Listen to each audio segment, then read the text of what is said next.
Do you love yourself? No.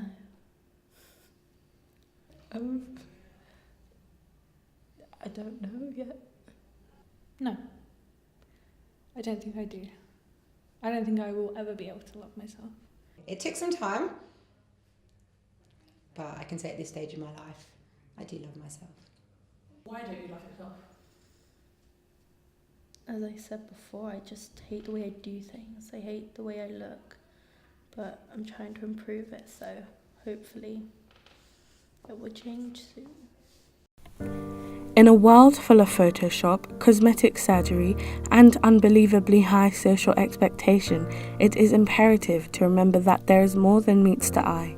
Not everything seen on Instagram or in magazines is real. However, a social beauty standard is still inferred from what we see. Social beauty standards, particularly placed towards women, are unrealistic, and they discard the conception of everyone being beautiful in their own body and in their own way. This has led to insecurities and a lack of self-love.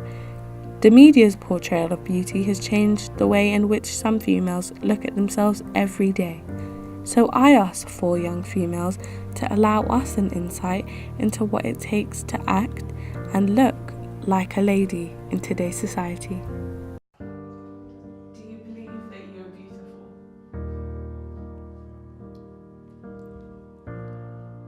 Yeah, I do. I think that's something that's come over time. I think if you had asked me that 10 years ago, I'd have had a lot of different feelings and a different perception of myself. But again, that comes from the people that you surround yourselves with and the confidence that others give you. And often when people let you know that. I don't believe I'm conventionally beautiful, no.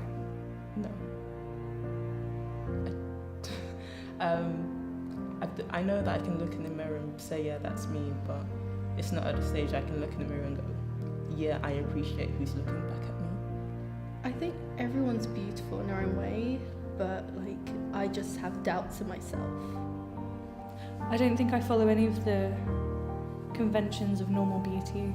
I'm not thin, I don't have long blonde hair, I don't have long hair. I'm covered in tattoos, I've had piercings, I have scars, so I'm not conventionally beautiful. It's only if I can see, again with the academic certificates and achievements that I've put forward myself. Because I know I can't really control my physical self, I can control what I do, and so that is my definition of beauty. I say when I look in the mirror some days it depends what you put on you or the way that you're feeling. But sometimes just wearing my hair down, I look a lot different, putting on some makeup, putting on my eyelashes.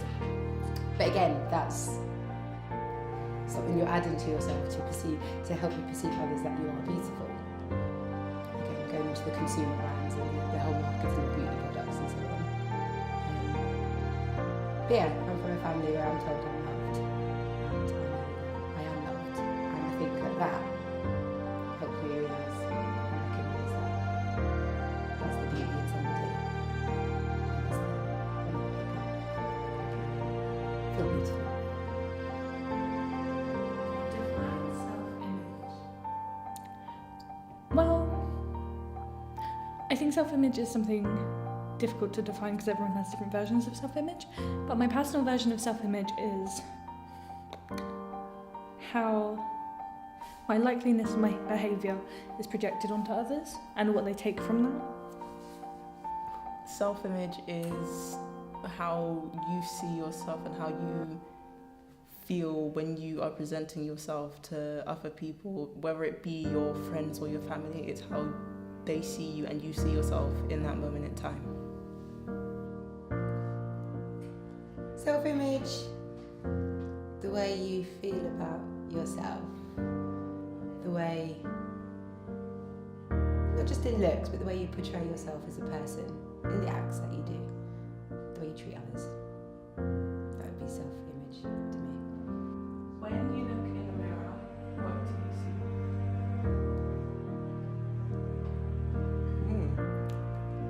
I see a confident, young, middle-aged woman. I like what I see. I look in the mirror. many times a day. Like I leave the house knowing I look fine, but then like deep inside me I'm like, I don't look fine. It depends on the day.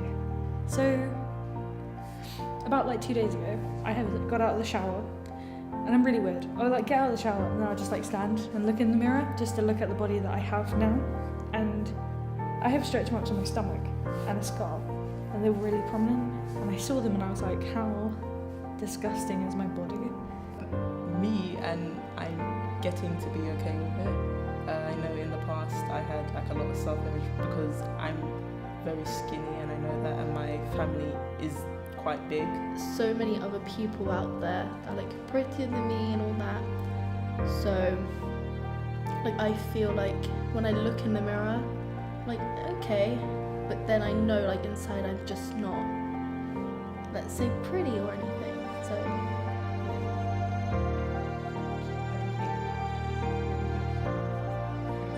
I'm just very self-conscious, especially like my body weight and like, I don't know, there's just like I'm figuring out like who I am and my style, and like right now I don't like where I'm at. How did the stretch marks become so overwhelming and prominent in my skin? Because I've always had them, but how did they become the way they are? And I was horrified when I looked back, but no amount of losing weight is going to get rid of the scars or the stretch marks. So there's nothing I can do. Every time I go to a family reunion, they're like, oh, why don't you eat some more? Why don't you do this? And so I know that I've always, like, in the past tried to be bigger and couldn't do it. So yeah, I'm getting there. I see someone that's grown, someone that is quite confident in herself sometimes. And I like to see someone smiling back at me when I look in the mirror. So, are you self-conscious? Very. Yeah. I'm kind of insecure about everything on my body. Yes. Mostly about my intellect, because I've kind of just ignored like physical standards because I can't keep up with them. Why are you self-conscious? Why are you insecure? I think everyone will have insecurities, no matter what age you are, or what gender you are. So yes, I think. For example, when I walk into college, I'm like, I know I'm fine, but like I feel like everyone is looking at me and judging me, and it's everywhere I go. So like, yeah. I'm someone that's changed my physical appearance quite dramatically over the last few years. I was about 5 stone. My academics, which is something I found really important to myself. And so a good self-image for me is somebody who is smart and who you can see is trying to apply themselves, not someone who's, dressed in the pinkest dress. So insecurities, even though I've lost that amount of weight, I still feel like I could maybe lose more. Even though I feel happy and healthy the way I am, sometimes you just think, maybe it'd be nice if I could fit into that smaller dress or that smaller pair of jeans, because I never had the opportunity to do so before. I'm closer to that size 12 dress size that I was able to get into than I was before. But then I should concentrate more on how good I feel inside and how happy I am inside, rather than the way I look to others. So that would be my insecurity in that sense. Where do you insecurities come Bullies.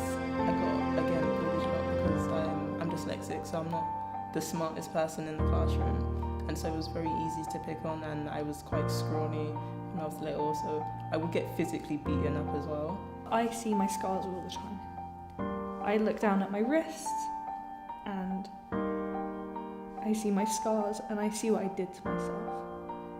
Because everything I did to get those scars were completely self-inflicted. Probably weight for me. I always grew up, as soon as I hit my teens, weight became a problem for me. I think I'm insecure about my hands because these hands have done so much, both to me, the person in control of them, and others, that they're like my worst enemy in the weirdest thing. Because impulses, when it came to self-harming, was grab a razor, slice the wrists. And that was an impulse. I had no control over them. And my hands were in control of that. So I think that's why I'm insecure about them. So for me, it's weight, and it was always something that I suppose I never really did anything about. But when I decided to do something about it and started losing weight and feeling better, I thought, well, why didn't I look after myself better years ago? So insecurities would come with how I perceived myself. I wasn't feeling very well. I was tired coming up the stairs. I was really unfit. Couldn't find dresses to fit me. Couldn't find clothes to fit me. And then insecurities come with that.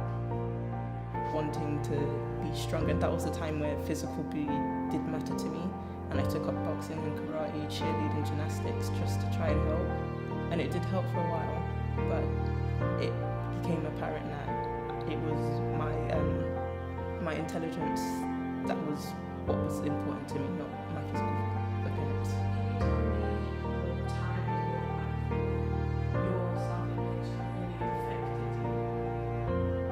I would say the start of college when I first joined. It was the first time I was able to wear my own type of clothes, style my hair how I wanted it, and I came from a school that wanted us to wear business where I couldn't have my hair different colours. I became very mentally sick. It was a very draining time in my life, and I saw my body deteriorate. I lost a lot of weight. I became very fragile, and I became sick. To be honest, it really just been now, because I wake up every morning with this anxiety and oh, what should I wear? Does my outfits match and all this? So really it's just now, and it's just probably gonna stay like that until I figure out who I want to be and my identity and stuff. In my teens, when I was always the fat one and my friends were all getting boyfriends and all the attention from boys, and I never really got any. Yeah. Which is sad, but I think that's got a lot to do with being a teenager. As you get older, things like that don't matter as much when people grow up and get more mature and confident in themselves. But yeah, that was probably the hardest time when I was young. I did a lot of stuff to change how I looked then. To come here and be able to wear a massive Legends of Zelda shirt and have people say, yeah, that's really cool. It was a really confusing experience because I remember wearing that t-shirt in the last day of sixth form and people would be like, what are you wearing? That's not cool. And so yeah, Has being self-conscious ever held you back from any opportunities? I try and let it not hold me back. For example, when I go to an event, I have my anxiety is so high that I just want to run into a dark room and cry. But I try and push myself because I know that it's just in my head, and it's just basically, I think it's just another day. I can get through it. Once it's happened and it's gone. I never need to relive that day. So yeah, I try not to let it hold me back.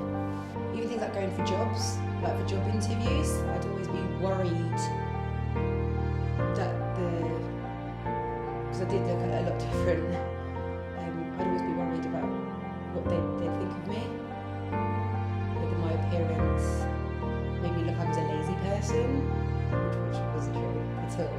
yes, I don't go out much because I actually don't have a lot to wear. My wardrobe is just black and grey mostly, and so everywhere I go, people are just like, it's not for you, don't bring this here. And so I tend not to go out much because I don't want to seem too gloomy. Especially most of my friends wear lots of big bright clothes, and it's just I stick out in the bad way. Anytime I went to a university interview, I wore long sleeve tops so that none of my tattoos showed. And I don't think that was an insecurity thing, but I don't know why I did it. To the point that the university I'm going to in September has no idea I have tattoos. Also things like active things. An example would be here at the college with the enrichment activities and like the end of year trips. Things like going to Thorpe Park. Not feeling very comfortable on some of the rides, not going on some of the rides because I was scared that, oh no, do you know what, I'm not going to go on that ride because it's not actually going to, the seatbelt isn't going to tie up on me, or the safety barriers aren't going to close. So it stopped me in that sense of enjoying things. Have you ever suffered from having a negative self-image? Probably just the way I made myself feel. That kind of suffering. I was very lucky that I'm quite thick-skinned, and if anyone was making the usual or anything, I don't want to answer for them. I don't like myself now. I've never liked myself since ever. I don't think. Like, I don't really know what I mean when I was happy with how I looked or who I was.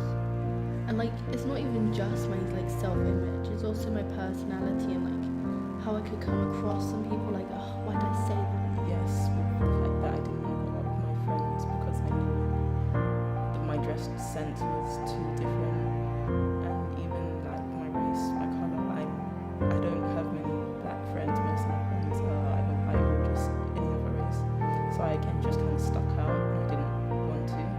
I know in pictures, if I decide to take a picture, it's very obvious that I'm the odd one out, and I don't really like drawing masses and lots of attention to myself. And I know my friends don't really care, but it's like I care, and it's a bit nerve-wracking. More the hardship I gave myself for believing looking a little bit different to anybody else made a difference to who I am. Because that's not the case. It will be if somebody's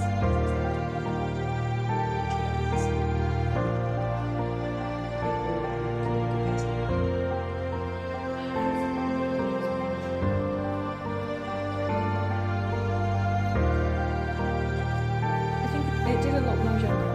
Because when I was younger, I wanted to be really, really, really, before my I wanted to be really thin, I wanted to have really long hair, I wanted to have straight hair, I wanted to be very small and petite. Not really. It's just like on Instagram, we see like teenagers our age, and they just look amazing when they're like even younger than us. And I'm just like, how did you do that?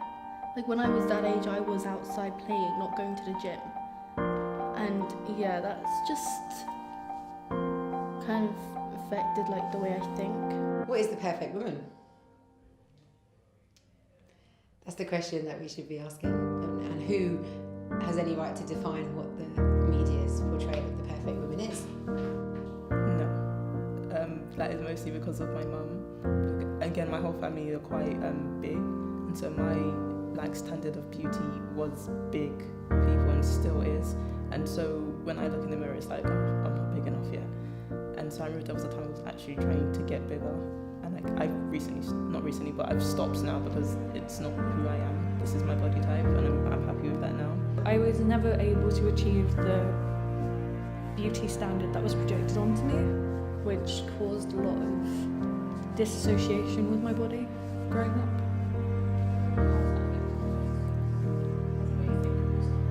Yeah, it's just like, because then I feel like sometimes you need to kind of live up to that expectation, and like people just judge you if you're not like that, like if you're not at that level. I suppose as a female, I can understand. If you go to a wedding or you're going somewhere that all these clothes that are out there, backless dresses or mini dresses, that's not going to suit everybody. And a lot of the high street brands and affordable clothing that young people would be buying is catered for the looks, the latest catwalk looks. So, Meghan Markle's wearing. So, yeah, there is a stereotype there. You've got to have the right hair, you've got to have the right makeup, you've got to have the right highlighter, you've got to have the right eyelashes, you've got to have the right everything. But yeah, when those that in school when they kept saying that they don't have to be beautiful, it never resonated with me because it was the opposite of me. I kind of like pretend I was beautiful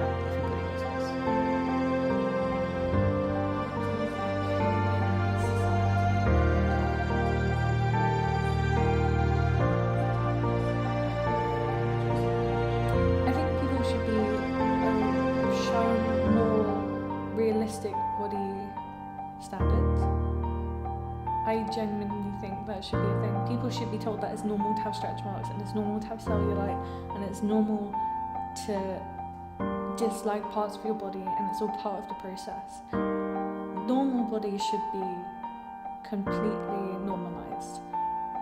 I think putting just more different types of people out there. I know there are companies who only employ plus size models and stuff like that, but if there was just a picture that your size didn't matter, you could just take a picture and that was fine. And as well, and having more unique kind of clothing that didn't like force you to like have like big boobs or something or a tiny waist. That was just like clothing for the sake of clothing, for the sake of wearing something that was pretty, not let's see if I can fit into this dress. I think that would improve a lot of people's self-image. I think celebrating the wide, diverse range of women and males that we have. You know, there's no set stereotype. This is the perfect image. There has been an improvement in the fashion industry because they have a lot more plus size models now that are active within the fashion community, which is really nice to see. But I also think it should come to race as well. Race and ethnicity, we should be exposed to a range of races and colours and ethnicities and personalities, that everything is normalised and someone doesn't feel segregated because of anything.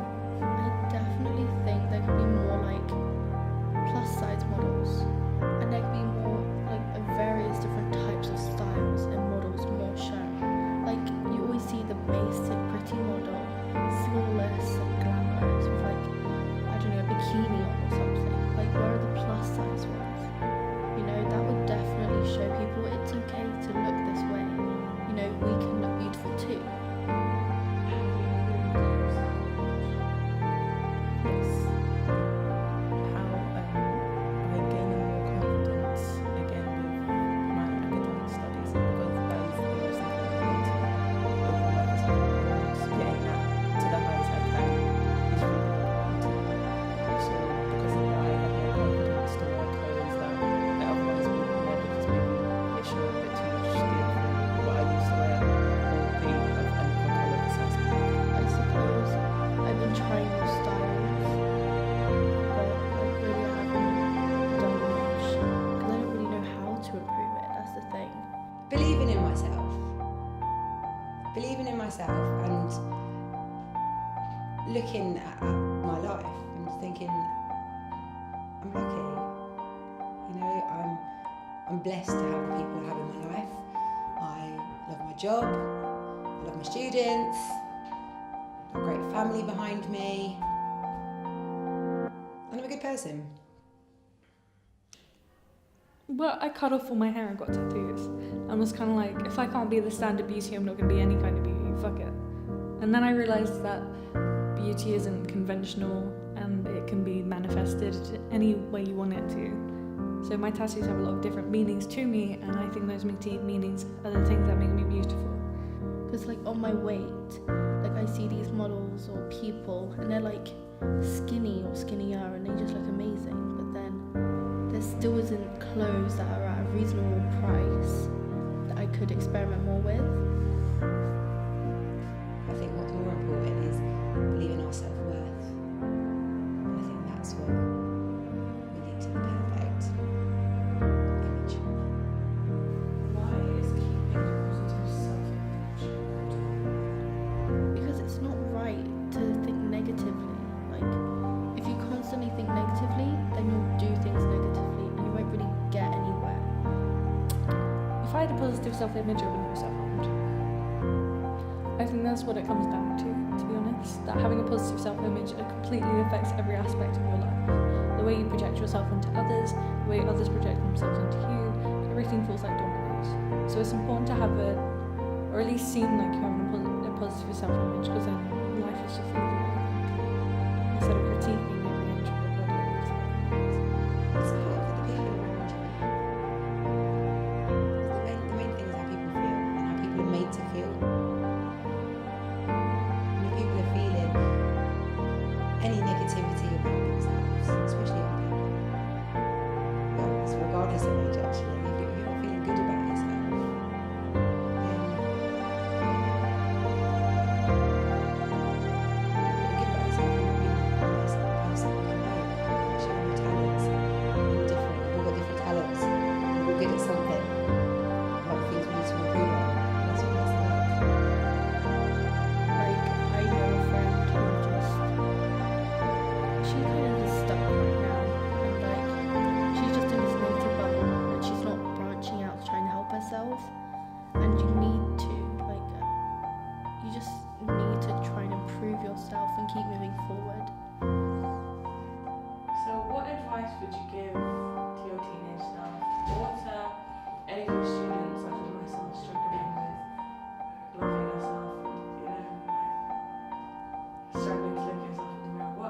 would you give yourself and us? That you're beautiful. That the whole world's ahead of you. You can do this. You've got a good network of people around you. You're here for a reason. And as time goes on, you realise what that reason is. And that you're always somebody else's reason to smile as well.